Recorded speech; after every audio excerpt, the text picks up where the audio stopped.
Venezuela's foreign minister tells the UN that U.S. sanctions violate human rights.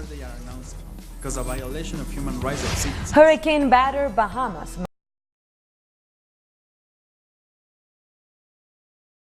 And the family of the late Zimbabwean president Mugabe gives in to a request to bury him.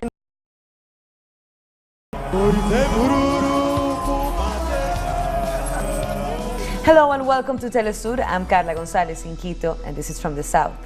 We begin in Venezuela, where President Nicolás Maduro has announced that he will not attend the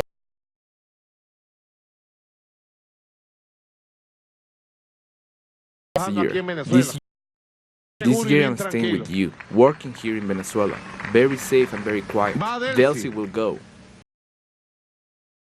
Vice President Delcy Rodriguez and Foreign Minister Jorge, United Nations General signatures of the Venezuelan people, to bring the boys. Meanwhile, Venezuela's Foreign Minister Jorge publicly condemned the U.S. sanctions against his country at a United Nations meeting in Geneva. The unilateral coercive measures not only since the moment they are applied, but immediately after they are announced, cause a violation of human rights of citizens, and the United Nations should reject this. The mere existence of those sanctions, which are completely outside of international law. We proposed that the Human Rights Commission, that the aspiring members or current members, if they want to be accepted inside it, should ensure that they do not apply or have applied unilateral coercive measures, and even that, they rejected them altogether. Any country that does not condemn these sanctions is an accomplice. So for further insight into the financial blockade against Venezuela and its effects worldwide, we're joined in studio by Economist Pedro Paez. Thank you for joining us, Pedro. Thank you very much for the invitation.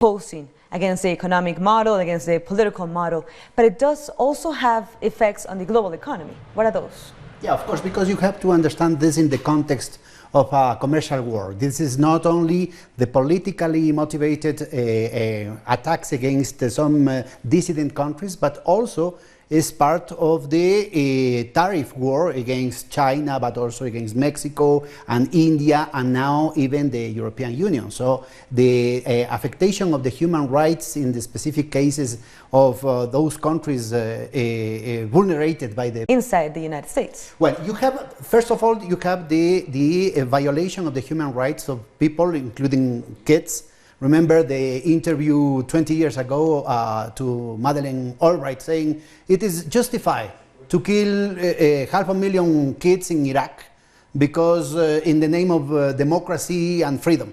And the same is today. What is the cost for Cuba of these decades and decades of economic blockage? What is the cost for Iran? What is the cost of the disturbances in terms of not only the standards of living, but also in terms of health, in terms of some vulnerabilities, even facing natural catastrophes? You have to pay attention to this situation in terms of the geo-economy and the logistics of the international trade. If you put this in the context of the international war, the international commercial war, the currency war, the financial war, you have a full distortion of the so-called free market. Right now, the WTO, the World Trade Organization, is totally futile, is totally unuseful because with the bullying policies of the United States, you have a distortion of all the chain values that includes even enterprises in the United States. For example, you have a very significant crisis among the farmers in the Midwest of the United States due to the sanctions imposed.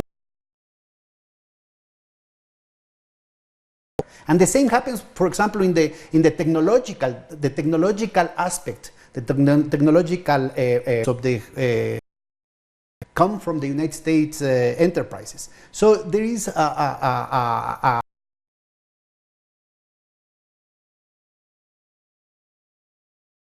national war that is a whole society, because it doesn't only affect Venezuelans, Iranians, or Cubans. It affects the United States, the European scene. Unfortunately, during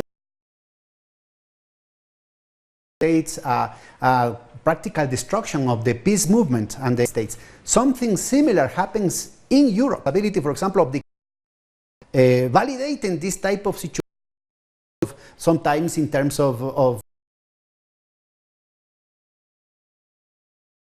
the markets. I don't know how compatible the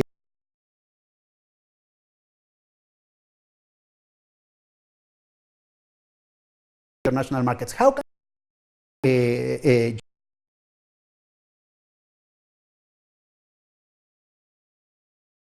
terms of transactions, in terms of financing, in terms of liquidity, in terms of credit, in terms of logistics,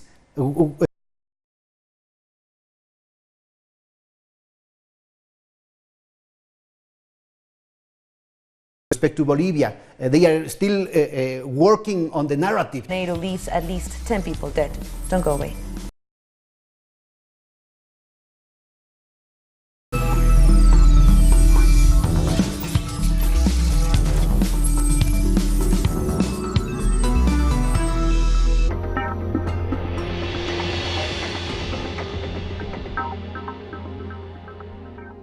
We are present at every event where our nations are staring. We believe in a new global vision, united in every broadcasting. We keep expanding our horizons and working on a closer and better communication. Now, in Grenada, Telesur, the news source from South America and the Caribbean.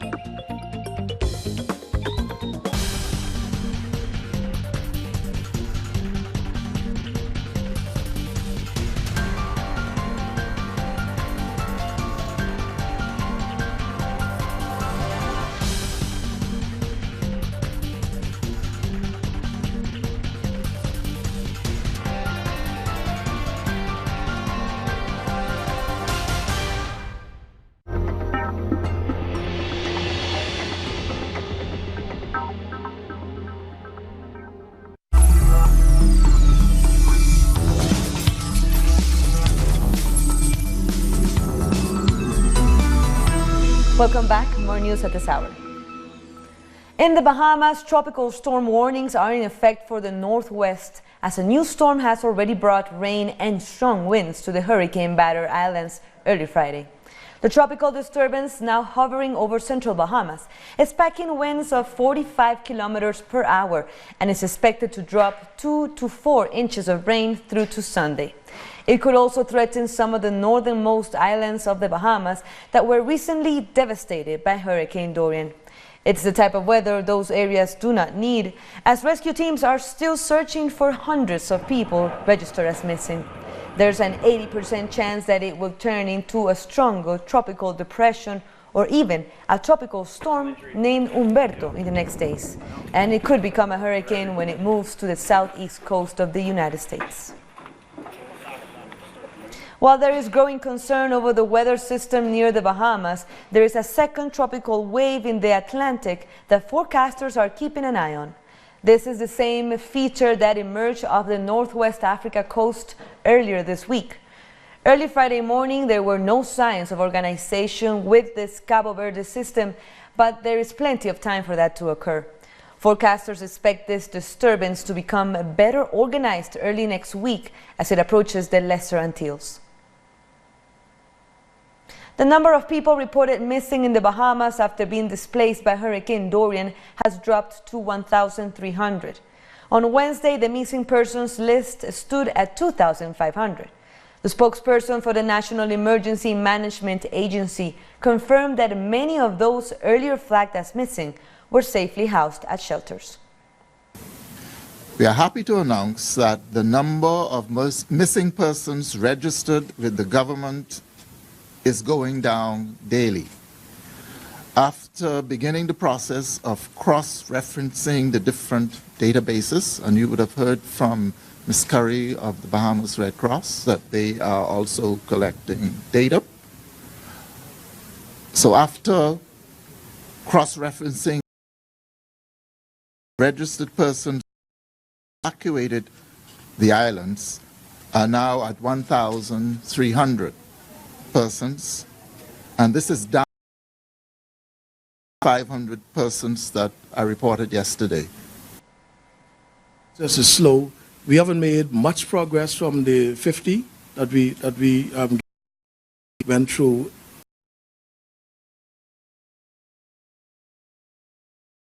You can really say numbers, and you may never get the right. All within our power to make sure that we do our best and try to bring resolve to this issue. While the Caribbean has made only a minor contribution to global climate change, the region is on the front line of the massive risks and devastation it is causing. The Diamond Ball hosted Rihanna on Thursday evening.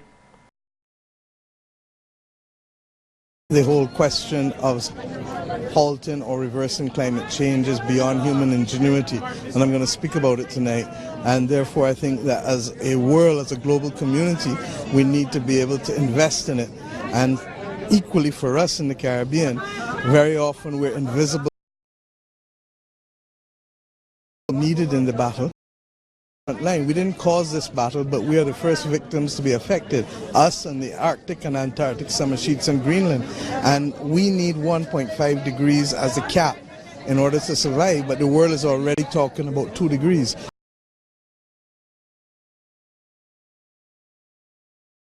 Been holding. You hear her voice on what's happening in the Amazon, you hear her voice on Dorian, and this is not going to stop. Every month you're hearing about a different climatic event, every week in fact, and I don't know when everybody's going to wake up and realize.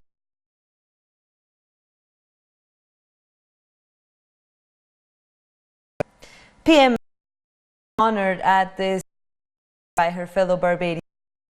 The Grammy Award-winning artist presented the Diamond Ball Award to Motley and prominent writer and civil rights activist Shaun King for their efforts to make the world a better place. Rihanna described Motley as a fierce champion for women, young people, and empowerment through education. Rihanna also shone light on revolutionary programs pioneered by Prime Minister Motley, such as the Education Sector Enhancement Initiative. U.S. authorities. Now we turn to Mexico. Illegal trafficking of weapons into its territory. Mexico's foreign minister revealed that Mexico asked the United States government to give arms trafficking the same priority. We stated that the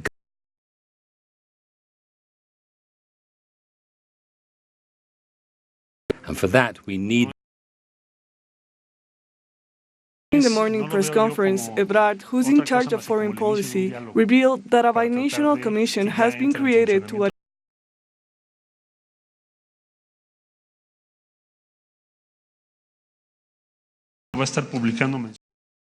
publishing monthly reports on how many weapons linked to crimes in Mexico come from the United States, so that we can have a reference on how this is going to decrease and we can achieve the goal of ending arms trafficking. In the meeting that was held with officials from the White House to evaluate the progress of the agreement on migration that was signed on the 7th of June and that ultimately stopped the plan by the Trump administration to impose tariffs on Mexican goods, Ebrard put on the table his country's concern about the trafficking of and concerns about something which worries. Afortunadamente,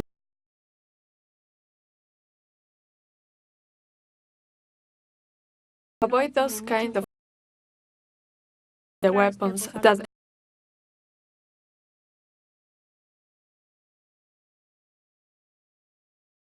percent coming from percent of them originating from the state of Texas, where in early August 8 Mexicans were killed in mass shooting.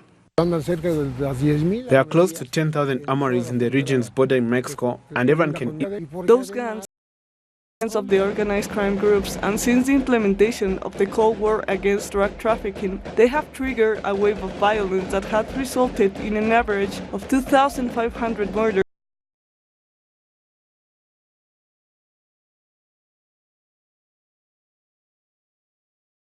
Janeiro has climbed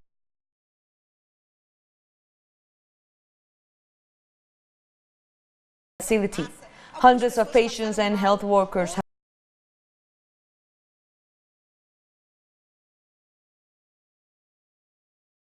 be behind the fire, which was controlled shortly after.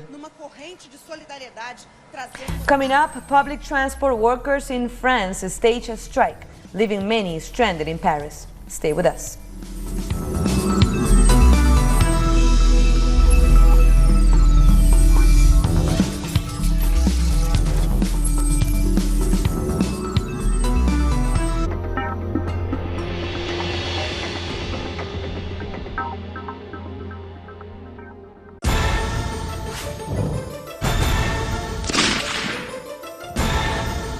Who's moving the chessmen? What interests motivate the actors behind each event? Se despliega el tablero. Uncritical Moves investigates every event from Monday to Friday. Only on Telesur.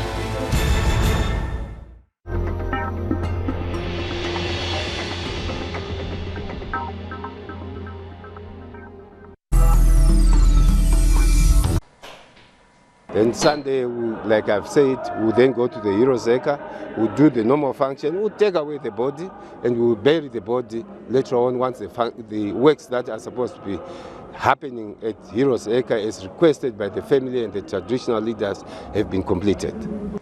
In South Africa, hundreds of protesters have marched outside the Johannesburg Stock Exchange, calling on companies to do more to stop gender-based violence in the workplace. Activists also presented a document called the Santon Shutdown Statement, in which they demanded that companies, especially in the private sector, amend their sexual harassment policies and contribute at least 2% of their annual earning to tackle violence against women and children. According to the World Health Organization, about 3,000 women in South Africa were murdered in 2018. Most incidences of gender-based violence that happen in the workplace come from the private sector, and it remains silent because they don't do anything about it. They don't have the necessary policies within their environment in order to deal with those things. So we want them to do better and not be silent. Like, wearing black and having a moment of silence is not enough for you to do. Like, you need to do more. You've got the money. We know you have the money. So do what you need to do in order to help us fight gender-based violence in this country. Let's turn to our correspondent, Matuba Madlaji, who was at the protest and has more details. Hundreds of women here in South Africa have gathered in the continent's richest square mile here in Sandton. This is the economic hub of the country, where they are protesting against gender-based violence.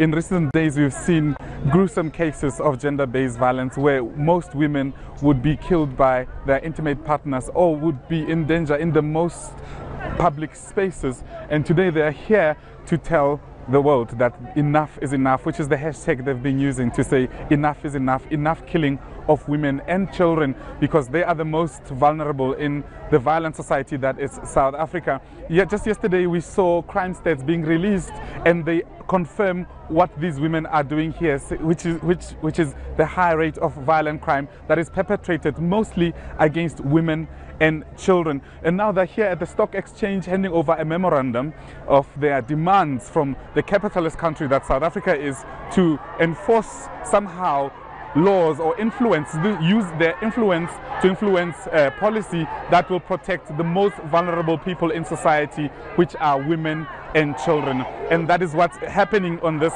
Friday afternoon in South Africa, Johannesburg in Sandton. It's back to you, studio. That was Matuba Madlaji in South Africa. The House of Commons Speaker John Bercow has issued a strongly worded warning to Prime Minister Boris Johnson against disobeying the law by not asking for a Brexit delay in the UK. In a speech on Thursday night, Bercow waded into Johnson, comparing the PM to a bank robber. for refusing to delay Brexit to avoid a no deal. The House Speaker declared that he will be prepared to rip up the parliamentary rulebook to stop any illegal attempt by the Prime Minister to take the UK out of the European Union without a deal on October 31st. Yes, we know the theatrics. Our correspondent in the UK, Pablo Navarrete, has more on this situation. Last night, the Common Speaker, or effectively the President of the British Parliament, John Bercow, law which received royal assent last week, says that the government would have to seek a three-month extension if they did not have a new deal by the middle of October. Now, as we know, the British Parliament has been suspended very controversially by Boris Johnson in a move that critics are saying is tantamount to a coup, there have been widespread protests around the country, and it's set up this confrontation between Boris Johnson and the British Parliament. Something that Boris Johnson, I think, has many say has done deliberately to position himself as the voice of the people, as the voice of those that voted leave, and to put forward the British Parliament as the voice of the establishment, as those preventing the democratic will of the people. Now, on Tuesday, the decision to suspend Parliament will go to the Supreme Court, which is the highest judicial body in the country, and will give a final verdict on whether it is indeed lawful or not. So the Brexit saga continues. That was Pablo Navarrete from London. And now we head to France. Metro workers in Paris have gone on strike over President Emmanuel Macron's pension reforms. Under the measures, many of the workers' retirement privileges have been cut, such as allowing train drivers and other underground workers to retire at 52. 10 out of the 16 metro lines in Paris and 2 major regional train lines were shut down, forcing commuters to find alternative ways to get to work. Macron's government is set to merge 42 different pension systems into a single points-based one. They can't take away our social benefits like that. I've been working for almost 25 years for this company. Soon I'll be 50. I don't want to work until I'm 70. Getting up at 4 in the morning, it's very hard. So today we speak for all RATP network workers. With only 2 days to go before millions of people in Tunisia head to the polls to choose a new president, the country's electoral body has declared itself ready to hold the polls. More than 7 million voters are expected to take part in the elections on Sunday, September 15th. 26 candidates, including the Prime Minister, Youssef Chahed, are vying for the job. The election is the second since the fall of the longtime leader Ben Ali in the uprising of 2011. Firefighters in Indonesia continue battling forest fires across several of its islands. Indonesia has sent thousands of security personnel to help contain the flames, while the government has closed plantations operated by at least 30 companies to save them from the blaze. Yet the state has brought criminal charges against 4 of those companies in relation to the fires. And with that, we end our news brief. But remember, you can find all of our stories by checking our website, telesurenglish.net. For our viewers in Africa, you can find us on Starsat channel 461 in South Africa and 539 in Nigeria. And be sure to check us on social